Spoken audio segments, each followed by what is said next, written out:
नमस्कार, आप देख रहे हैं इंडिया टाउन न्यूज और मैं हूं आपके साथ सुरभि शुक्ला। स्वागत है आपका हमारे खास बुलेटिन मध्य प्रदेश की खबरों में, जहां हम आपको मध्य प्रदेश से जुड़ी महत्वपूर्ण खबरों से रूबरू कराएंगे। तो चलिए बुलेटिन की शुरुआत करते हैं। नकली नोट के अवैध परिचालन और तस्करी की रोकथाम के लिए उज्जैन पुलिस लगातार प्रभावी कार्रवाई कर रही है। इसी कड़ी में उज्जैन पुलिस ने उज्जैन शहर में डिलीवरी करने आ रहे 2 लोगों को 17,50,000 के नकली नोटों के साथ पकड़ा है। आरोपियों से प्रिंटर, पेपर, सिम कार्ड और भी कई सामान बरामद किए गए हैं। पुलिस ने राज कॉलोनी और पांडेखेड़ी बिग रेलवे क्षेत्र में चेकिंग अभियान के दौरान पांडेखेड़ी ब्रिज के नीचे 2 लोगों को पकड़ा है। एक व्यक्ति से 500 के नोटों की कुल 22 गड्डियां, 11 लाख रुपए और आरोपी दिनेश चौहान के कब्जे से 500 की 13 गड्डियां, कुल 6,50,000 रुपए बरामद किए गए हैं।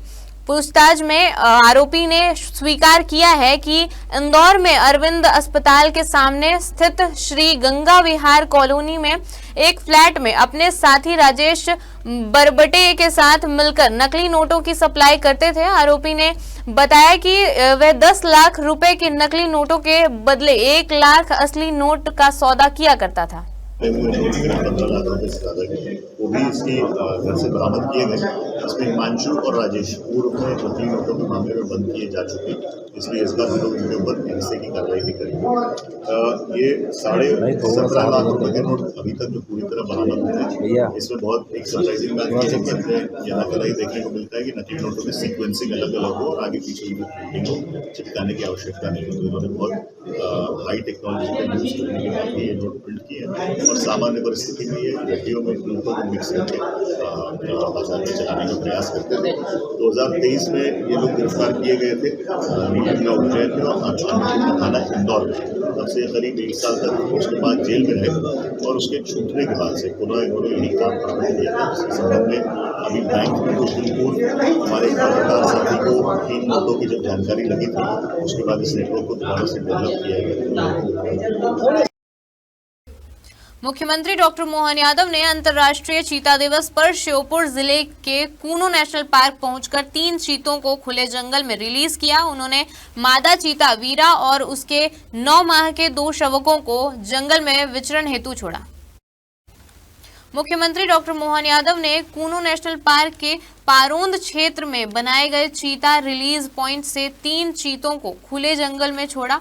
इसके साथ ही अब खुले जंगल में चीतों की संख्या 19 हो गई है। उल्लेखनीय है कि मध्य प्रदेश में 32 चीते हैं। कूनो नेशनल पार्क में चीतों की संख्या 29 है। इसमें दक्षिण अफ्रीका से लाए गए 8 चीतों सहित कूनो नेशनल पार्क में जन्मे 21 शवक चीते शामिल हैं। मुख्यमंत्री डॉक्टर मोहन यादव ने कहा कि कूनो नेशनल पार्क पर्यटन के क्षेत्र में अंतर्राष्ट्रीय पहचान बना रहा है। प्रधानमंत्री नरेंद्र मोदी जी के संकल्प से भारत में चीतों की पुनर्जीवन परियोजना सफल रही है। चीता प्रोजेक्ट के लिए हम उनके आभारी हैं।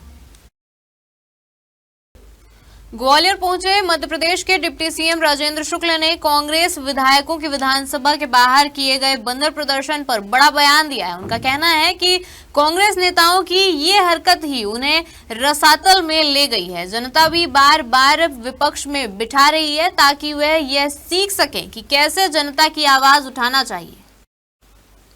उप मुख्यमंत्री राजेंद्र शुक्ल का कहना है कि देश प्रदेश की राजनीति से कांग्रेस लगातार रसातल में जा रही है। विपक्ष के नाते जिनसे उम्मीद होती है वह गंभीर भूमिका निभाने की, वह तर्कों के आधार पर अपनी बातें नहीं रख पाते।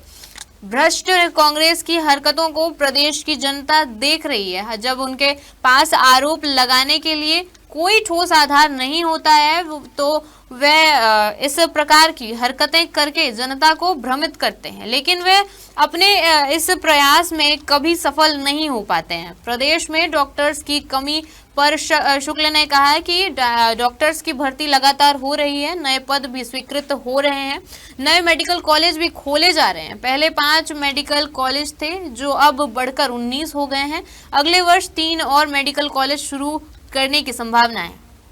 कांग्रेस के नेताओं की इसी हरकतों को देखते हुए देश की राजनीति से कांग्रेस लगातार रसातल में जा रही है। विपक्ष से उम्मीद होती है गंभीर भूमिका का निर्वहन करें तर्कों के आधार पर विधानसभा में अपनी बातें रखें और आधारहीन आरोप लगाकर, और यदि ये सोचते हैं कि उनके राजनीति में कुछ उनको लाभ मिल सकता है, ये उनकी गलतफहमी है। और इसीलिए कुंठा में से ग्रस्त कांग्रेस इस प्रकार की हरकतें विधानसभा के बाहर करती है, जिसको प्रदेश की जनता देखती है। वही कारण है कि जब उनके पास आरोप लगाने के लिए कोई ठोस आधार नहीं होता है, तो फिर इस प्रकार की हरकतें करके और जनता को भ्रमित करने का जो उनका प्रयास है वो कभी भी सफल नहीं हो पाता है। झांसी के मौरानीपुर कोतवाली क्षेत्र के ग्राम परसारा के पास बड़ा हादसा हो गया। खेत से लौट रहा ट्रैक्टर नहर में जा गिरा। ट्रैक्टर सवार 2 लोग नीचे दब गए। ग्रामीणों और पुलिस ने बड़ी मुश्किल से दोनों को बाहर निकाला। गंभीर रूप से घायल दोनों लोगों को झांसी रेफर किया गया। मौरानीपुर क्षेत्र के ग्राम परसारा के पास खेत की बखराई कर वापस लौट रहा ट्रैक्टर अचानक अनियंत्रित होकर नहर में गिर गया। ट्रैक्टर पर सवार राजा भैया सिंह निवासी बड़ा गांव और अर्जुन निवासी दमोह ट्रैक्टर के नीचे दब गए। करीब 1.5 घंटे तक दोनों ट्रैक्टर ट्रॉली के नीचे फंसे रहे। आसपास के किसान, पुलिस और परिजन मौके पर पहुंचे। काफी मुशक्कत के बाद दोनों को बाहर निकाला गया। दोनों को तत्काल सामुदायिक स्वास्थ्य केंद्र पहुंचाया गया, जहां से हालत नाजुक होने पर उन्हें झांसी मेडिकल कॉलेज रेफर कर दिया गया। ट्रैक्टर दोनों पलट गए। कैसे पलट गए? कहाँ पे पलटे? और जो चला के आ रहे थे नहर में ब्रेक फेल होने से पलट गया। अच्छा, ब्रेक फेल होने से। चला कौन रहा था? बच्चा उनका बबलू का। बबलू का। अच्छा, जो कितने लोग बैठे थे इसमें? 2 लोग। कहाँ गए लोग अभी? मऊरानीपुर अस्पताल। हाँ जी। पकड़ने गए तो नहर पे पलट गो। कितने बजे की? वही शाम 6 बजे 5 बजे। कितने लोग ट्रैक्टर में सवार थे? कुल 2 आदमी। कौन? दलाई गए वो आज। राजा भैया की उम्र कितनी? 23 साल। अर्जुन की 46 साल। क्या है? सही है। 2-3 घंटा। 2-3 घंटे तक आप लोग को न क्या हुआ फिर? अभी हमारे पास 2 मरीज आए हैं, जिनका नाम राजा भैया सन ऑफ हरनारायण, एज करीब 23 ईयर ओल्ड मेल, जो कि बड़ा गांव थाना मऊरानीपुर के रहने वाले हैं। दूसरे हैं अर्जुन सन ऑफ करीब 48 साल उम्र है और ये दमोह एमपी के रहने वाले हैं। बताया गया है कि ट्रैक्टर पलटने से इंजर्ड हो गए हैं। इनके प्राइमरी ट्रीटमेंट करके हमने मेडिकल कॉलेज रेफर कर दिया। दोनों वक्त हो चुका है एक छोटे से ब्रेक का। बने रहिए इंडिया टाउन न्यूज के साथ। कभी कभी चेहरे का छुपा दर्द दुनिया नहीं देख पाती है। दाग, मुहासे, झाइयां सब आपके आत्मविश्वास को कम कर देता है, पर अब नहीं, क्योंकि Rukhsana glow and fair face pack जो दे आपकी स्किन को वो प्यार जो सिर्फ प्रकृति दे सकती है। हर लेयर को साफ करे, हर दाग को करे हल्का और आपकी मुस्कान फिर से लौटाए। Because you deserve to glow naturally. Rukhsana herbal beauty product Amazon, Meesho और फ्लिपकार्ट में भी उपलब्ध। अमीन मोटर्स उड़ान ई रिक्शा छत्तीसगढ़ का नंबर 1 ई रिक्शा शोरूम, जहां आपको सभी प्रकार के ई रिक्शा के वैरायटीज उपलब्ध मिलेंगे। हमारा ई रिक्शा काफी मजबूत है और ये सालों साल चलता है, तो आज ही घर ले आइए आरटीओ इंश्योरेंस के साथ। हमारा पता है अमीन मोटर्स, प्यारेलाल चौक, जीई रोड, न्यायालय के पास, राजनांदगांव। 9827174038 7724047008। दमोह जिले में पहली बार पीएम श्री एयर एम्बुलेंस सेवा के जरिए 24 वर्षीय महिला को एयरलिफ्ट कर इलाज के लिए भोपाल एम्स भेजा गया। कलेक्टर की विशेष अनुमति से महिला को एयर एम्बुलेंस उपलब्ध कराई गई। सपना लोधी को प्रसव के बाद जटिलताओं के चलते एयर एम्बुलेंस से भोपाल भेजा गया। जिला अस्पताल से होमगार्ड मैदान तक ग्रीन कॉरिडोर बनाकर मरीज को एयरलिफ्ट किया गया। खास बात यह है कि युवती के पास आयुष्मान कार्ड भी नहीं था, लेकिन कलेक्टर की विशेष अनुमति के बाद मरीज को पीएम श्री एयर एम्बुलेंस से एयरलिफ्ट किया गया। वहीं आयुष्मान कार्ड बनाने की प्रक्रिया भी पूरी कर ली गई है। जिला अस्पताल के चिकित्सकों की सिफारिश के बाद प्रशासन ने इस केस की गंभीरता को ध्यान में रखते हुए पीएम श्री एयर एम्बुलेंस सेवा के माध्यम से एयरलिफ्ट का निर्णय लिया। एक पेशेंट थी, गर्भवती महिला, जो कि सपना लोधी जिनका नाम है, वो 24 वर्ष की थी और उनके पति हैं श्री नीलेश लोधी जी। एक गांव लोहर्रा जो है हटा में आता है, वहाँ के निवासी हैं।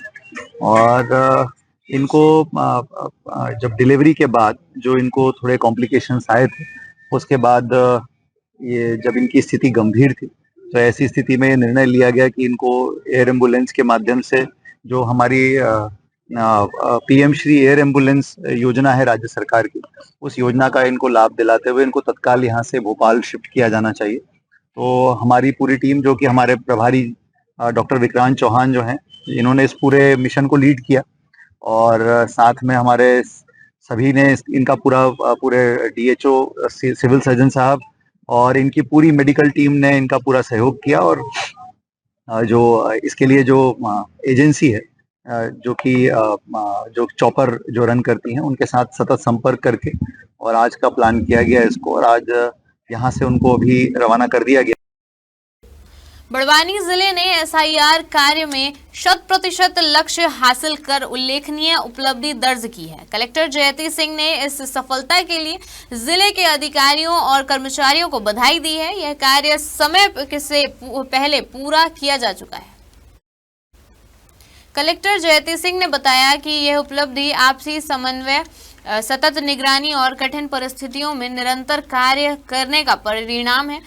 बड़वानी आदिवासी बहुल जिला है, कई क्षेत्र पहाड़ी, वनांचल और नेटवर्क विहीन है। इन क्षेत्रों तक पहुंचना और डेटा एकत्र करना बेहद चुनौतीपूर्ण था। इसके बावजूद कर्मचारियों ने प्रत्येक घर तक पहुंचकर कार्य को पूरा किया। टीमों को कई जगहों पर लंबी पैदल यात्रा भी करनी पड़ी। इन सभी चुनौतियों के बावजूद गणना पत्रक, मतदाता का डेटा संकलन और डिजिटाइजेशन समय पर पूरा किया गया। जिले ने डिजिटाइजेशन कार्य 100% पूर्ण करके प्रदेश में स्थान प्राप्त किया है। एसआईआर का काम हमारे जिले में 100% गुणवत्ता के साथ में पूर्ण कर लिया गया है। इस कार्य को समय सीमा में करने के लिए मैं सभी ERO, AERO, BLO supervisor, BLO के जो सहयोगी दल थे, जिसमें महिला बाल विकास, हमारी नगर पालिका की टीम, हमारे अन्य तहसीलदार, नायब तहसीलदार, पटवारी, इसके अतिरिक्त अन्य विभागीय अधिकारी जो इसमें लगे थे, सभी को बहुत बहुत धन्यवाद देना चाहूंगी। उनके पूरे प्रयासों से काम अभी समाप्त हो गया है। प्रथम चरण में जो हमारे EF इन्यूमरेशन फॉर्म का डिजिटाइजेशन था, वो पूर्ण कर दिया गया है। इस काम में जैसा आपने बताया कि चुनौतियां काफी थी।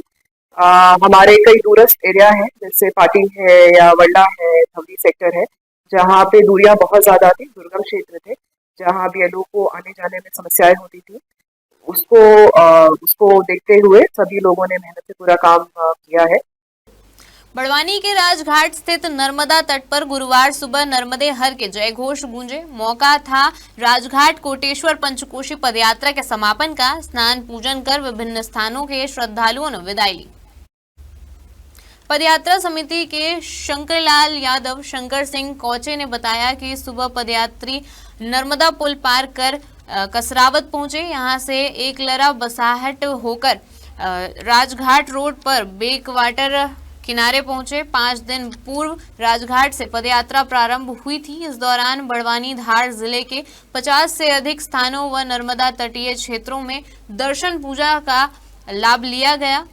राजघाट स्थित नर्मदा तट नर्मदे हर के जय घोष से गूंजता रहा। स्नान पूजन कर विभिन्न स्थानों के श्रद्धालुओं ने विदाई ली।